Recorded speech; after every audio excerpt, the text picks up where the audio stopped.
Welcome back to Dudes at the Movies Talk Show. I am your host, Gavin Murphy, and I'm joined by my co-host, Mason Justick. Today we're continuing our road to TENET. Last week's episode, we talked about the following: Christopher Nolan's first film released in 1998.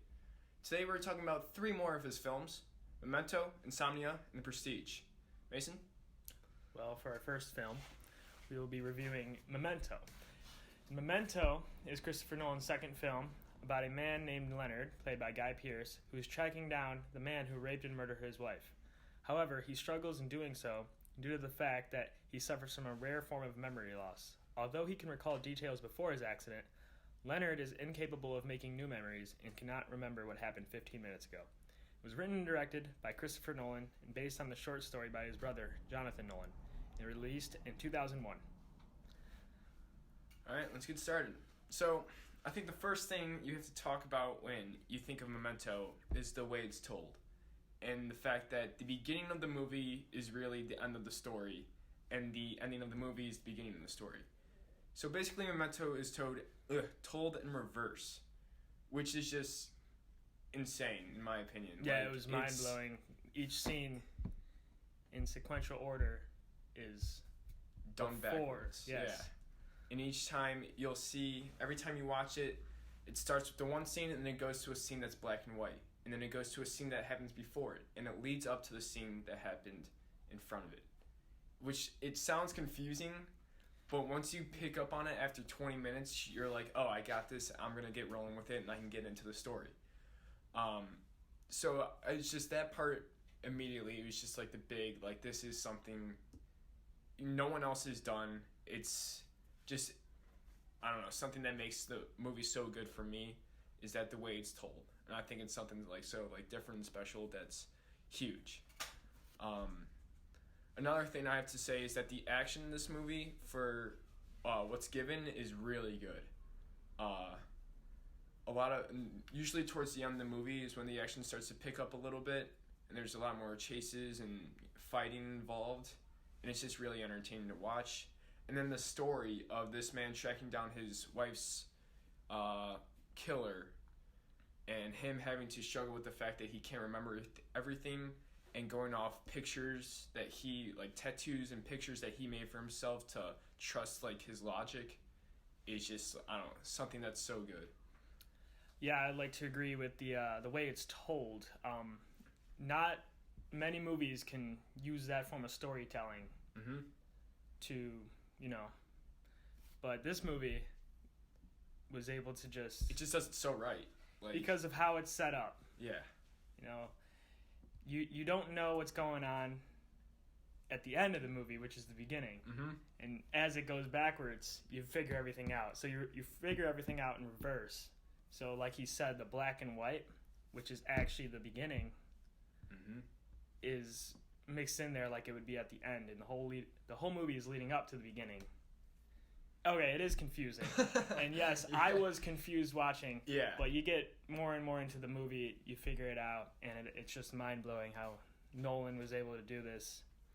And the story by his brother, which I think he deserves a lot of credit for, because it's a very clever story. Yeah. And I've never been able to think of that.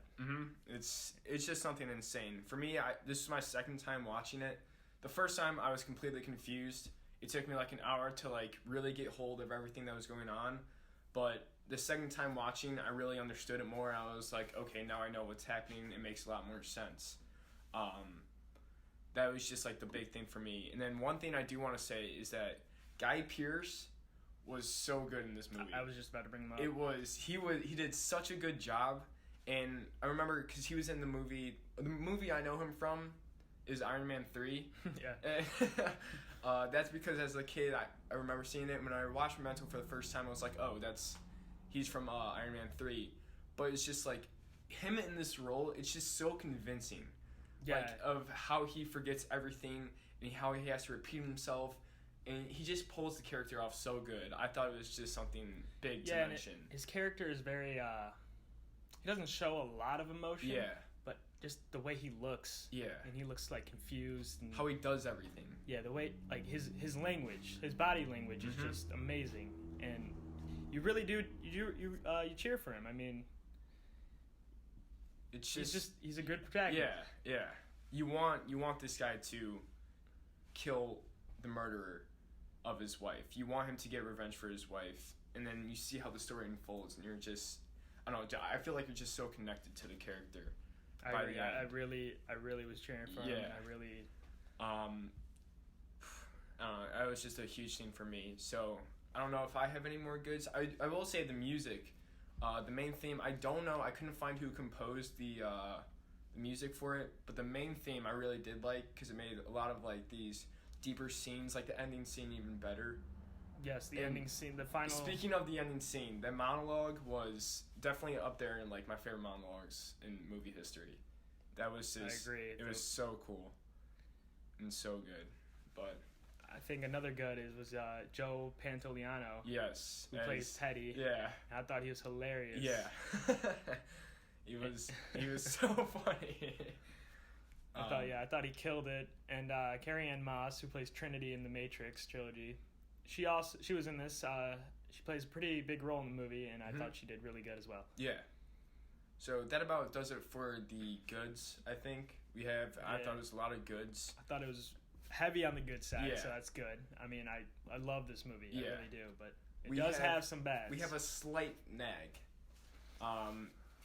Mason? Well, my only issue is pretty much that sometimes he can keep going his memory. His memory doesn't lose him as fast as other scenes. So, like, there's one scene he can carry out for 15 minutes and he knows everything. And then there's another scene where he forgets everything that just happened within like 2 minutes. Yes. So it's a little bit of a throw off because you're thinking like, oh, that's kind of... It's kind of cheating a little bit, but it's hard to do. It doesn't break the story. Yeah. So I think it's fine. It doesn't make this movie bad. It's just something when you're thinking like, oh, I'm surprised he hasn't like... Because they tell the story to make him where he really forgets everything in under like 5 minutes. And then there's, towards the end, he's in scenes that are like over 10 to 15 minutes and he's still on the same conversation, still remembering. It's kind of a bit of a throw off from what was originally given, but it doesn't ruin the movie. And then I know you don't agree, but my thing was, I think at the hour mark, it got a little slow, only for like 20 minutes where it was a bit of a fade off for me. But then as soon as like you hit that hour 30-minute mark, you're just right back into it. You start rolling again. So I thought, I mean, those were the only two nags on my part that I saw. Do you have anything else for the nags?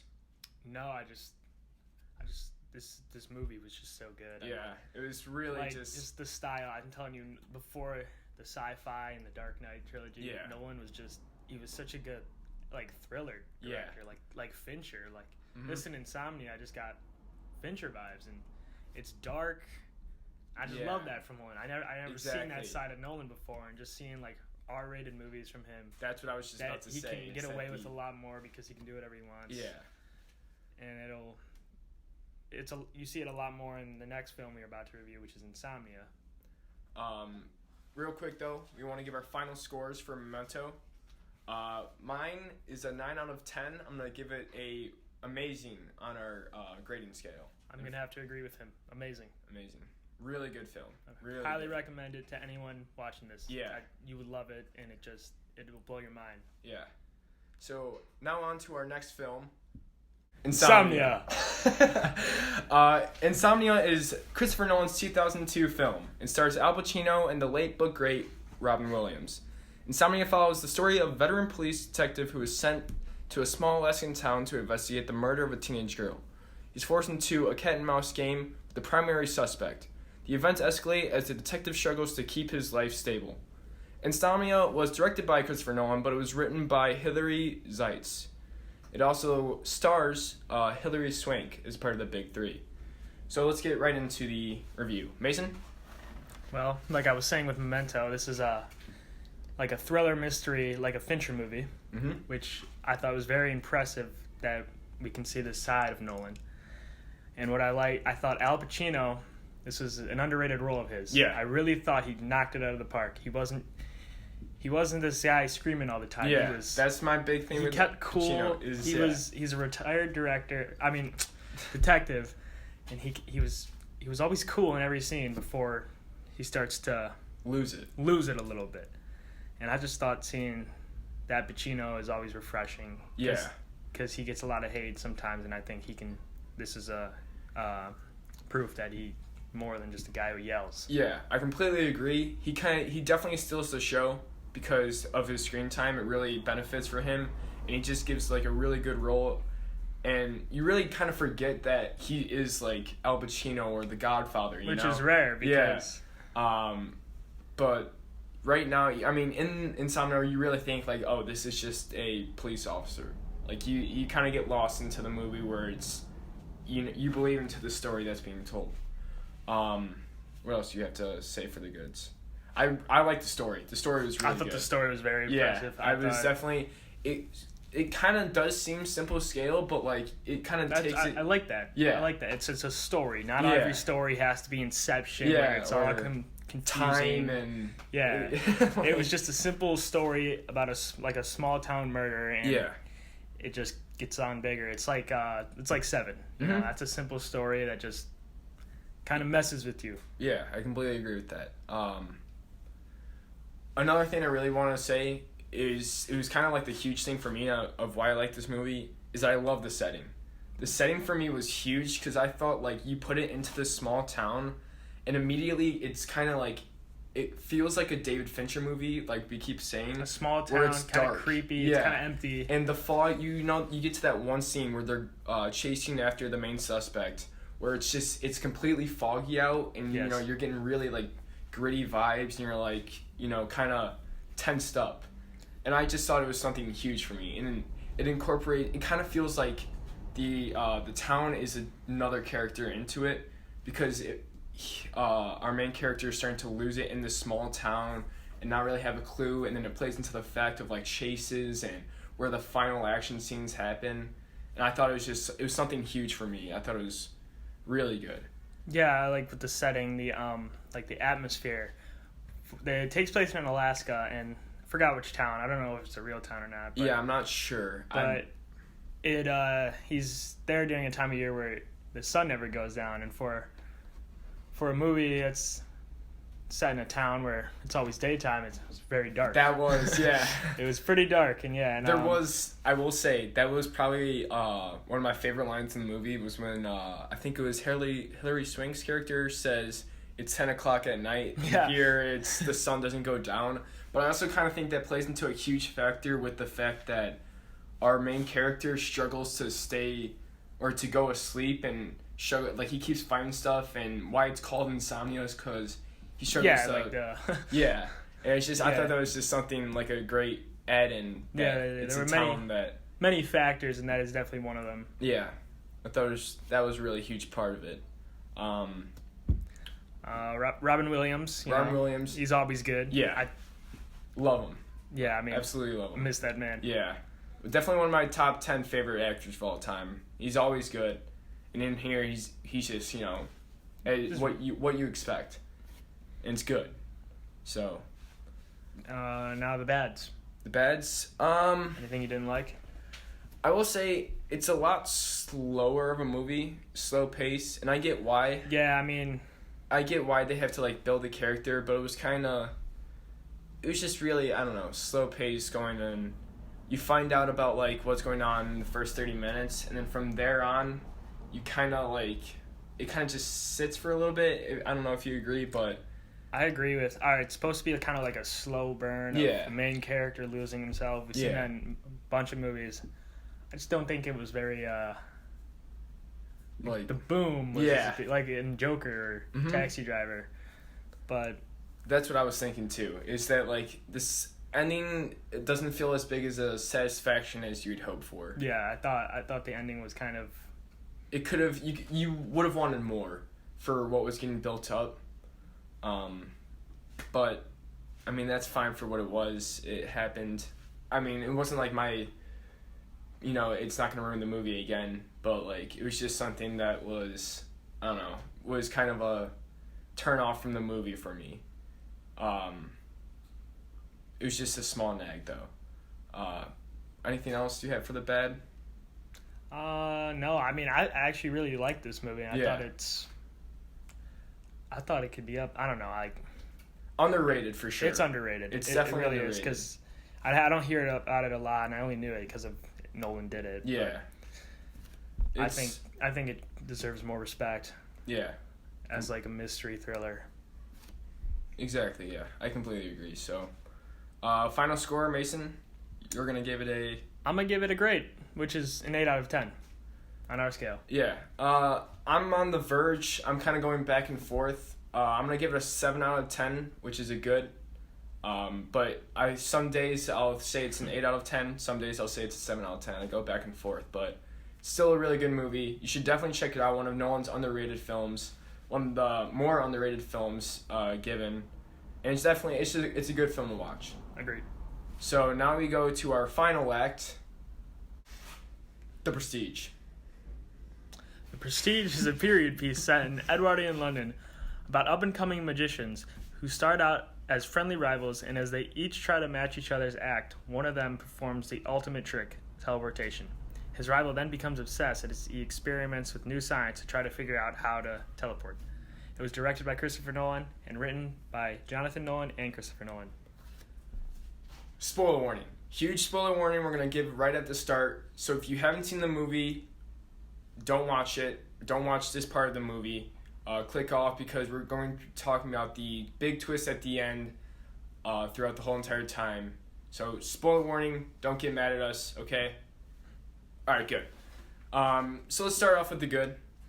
And we have to say that this is a stacked cast, of course. We have Hugh Jackman, Christian Bale, Michael Caine, Andy Serkis, Scarlett Johansson, and more. Like, there's so many more that it's like... Do we need to say anything else to draw you in? I mean, exactly. Like, you see those names and I'd buy my ticket immediately. Like, it was just so cool to see. And there's even more characters or people that show up and pop up in the movie. You're like, oh, like, that's that person.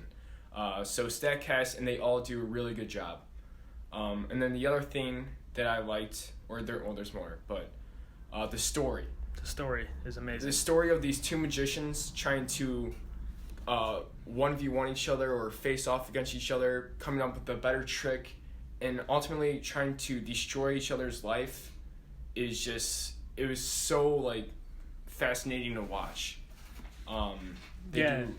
And when he tells the story, this is a really Nolan thing to do. He loves jumping around, trying to catch up, jumping around the time of the movie and catching it up from the very beginning. And it's just something he loves doing. I thought he does it really well in this movie. Exactly. To expand on that, it's kind of like it starts in the middle. It's not as big as Memento. It's not like it's going in reverse, but no, it's not told like Memento. Yeah, but it's told like the following. Exactly. It's just things happen that come back up later in the movie. It's right. So the big thing to say. It'll start. Yeah. And then you kind of jump to the middle. Mm-hmm. And then you go back as it slowly progresses, and then this goes, and then this catches up. Yeah. Basically, it's just a normal Nolan movie. You know, confusing at first, but then you pick up on it. Yeah, then you pick up on it. Yeah. So one big thing that we have to immediately get into is halfway through the movie, Christian Bale's character discovers teleportation, which is huge, and it has everybody questioning how does he do it, and mainly Hugh Jackman's character, and it goes into further.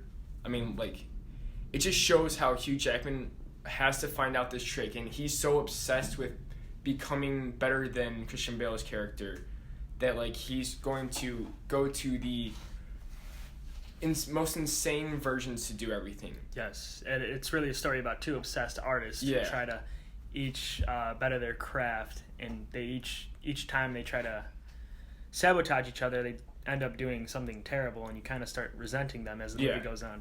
At first, to expand on that, at first it was kind of like you see these characters and you think it's like, oh, it's just, you know, normal people doing normal stuff, and then Christian Bale's character does something bad.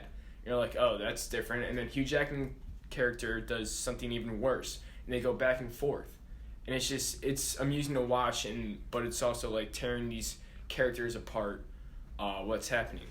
And then a big thing that happens is that Hugh Jackman's character discovers a different way to create teleportation, which also involves cloning. Once again, spoiler warning, we're making that clear. Well, it's too late now. Too late now, but cloning. Hugh Jackman's character combines with, I think it was Nikola Tesla. Yes. He shows up into the movie. Which I thought it was really cool that Yeah. he goes to America Mm-hmm. and they incorporate him into that. And it's Yeah. like, I don't know, I just love the period piece and they use real history to... Exactly. I love when And movies do that, or when Yeah. stories do that. it becomes a huge part where it's kind of like, I guess you could say, the technology that's being created to Yes. create these magic tricks. But to find out what's actually happening is when the cloning starts to begin, and how like his goal is to, try and best himself and say that like, oh, I have this trick and I have it done, thinking that he's finally did it. He finally knows what Christian Bale's character is, but only to realize that towards the end that he was completely wrong and he's been doing a horrible thing the whole time. Which, should we expand on the final 5 minutes right now? Of course. All right. So Might as we well. find out Christian Bale's character is a twin, which is it was kind He's of also a clone. yeah. Yes. It was huge to watch, or huge to like see how it happens and the way it's unveiled, seeing it like Are you watching closely? exactly. It's the foreshadowing, everything that happens in the beginning. Like the narration that Michael Caine says and Christian Bale says over the movie comes way back, and kind of like Christopher Nolan kind of messes with the audience. Yes. Which is... Actually, the very first shot are all the hats, Mm-hmm. which shows all the clones. So he basically tells you in that first scene, but you don't know it because not all the holes have been filled yet. Exactly. And then another thing that I see too is that when Christian Bale's character talks to a little boy and kills the bird, he says, "Where did its brother go?" Which was a huge foreshadow to the ending. It was kind of like, when you go back and watch it, after a rewatch, it's definitely, you pick up on everything, which is just great writing by Jonathan Nolan and Christopher Nolan. I think it was something huge to see. And we forgot to mention this. It was based on a book. It was, yeah. I forgot what the book was called. Yeah, but still really cool. I remember I know what book you're talking about, I just can't think of the name. We'll put in the Yeah. description. But it was just, once you get to the end, it was kind of mind-blowing just to see what Hugh Jackman's character did and how he thinks he achieved it, and then to see how Christian Bale unveiled his plan to eventually succeed in the end. And then a huge thing I want to say is that the ending or the final shots of all the clones inside the tanks, to see how many like clones he actually killed, was just, I don't know, mind-blowing to me. This movie's dark. Yeah, it's really... It's dark, and I think all of Nolan's films have great cinematography, but this one stands out a lot more. And plus, we get sets. I mean, I know this was 14 years ago. Yeah. But seeing sets in like a period piece, no use of CGI, is just classy. Really That's what good Nolan job. does. Yeah. It was... It's such like... It just makes the film even better. Because I love the cinematography. To expand on what you were saying, it was insane. And then to see like what they did with the editing in the one scene where they turn on like all the how do I say it, electric stuff goes onto Hugh Jackman's character to create the clone, and to see how like it's rigged up, it was just something so cool to watch. Really good. Bads, I don't have many. I don't either. I mean, it's really something hard to nitpick on. You can't really like find the I guess it's a tad bit long, but yeah. I don't think that's such a bad thing, because I think it's all needed. But yeah, exactly. But so yeah, I think it's really good. I think it's really good. I mean, Really it's good. awesome to watch. I mean, although watching it a second time is kind of hard. In my That's opinion. what I will say. The second time you pick up on the you kind of know foreshadow, everything. Yeah. But it was so fun the first time. You were like solving it yourself. Yeah. And the second time it's just slowing down. You're just waiting for it to. I guess the second time can be slow. Yeah. But Exactly. that's about it. I mean, that's my only thing. First time watching it, it blew me away. Yeah, It was one of really good. Definitely something that I think everybody should check out in their lives. I have friends that always tell me, hey, I just watched The Prestige, and my mind's completely blown. Yeah. It's insane. Yes. So it's really good. My final score, I'm going to give it a 9 out of 10. I think it's amazing on our grading scale. Really good movie. Everybody should check it out. I will also be giving it a 9 out of 10, which is amazing. So that pretty much wraps up today's video. Our next video will be coming within the next week, and we are going to be following the Dark Knight trilogy. Dark Knight trilogy. Highly acclaimed, and I am so excited to rewatch this and give my take on everything. We have really good discussions coming up. It's going to be very good. Yes, and I would like to make this clear that the Dark Knight trilogy started before The Prestige came out, but we wanted to save all 3 movies for one video. So The Batman Begins came out in 2005, and The Prestige came out in 2006. Yeah. So we're going to make it all one big video. Extremely hyped for it. Hope you guys will be ready for that too. And that pretty much wraps it up here. Yeah. We're good. So thank you guys for watching. Make sure you guys leave a thumbs up, maybe subscribe, and comment below. Helps the channel for us, helps us to keep making these videos. And that's it. All right, peace. See ya.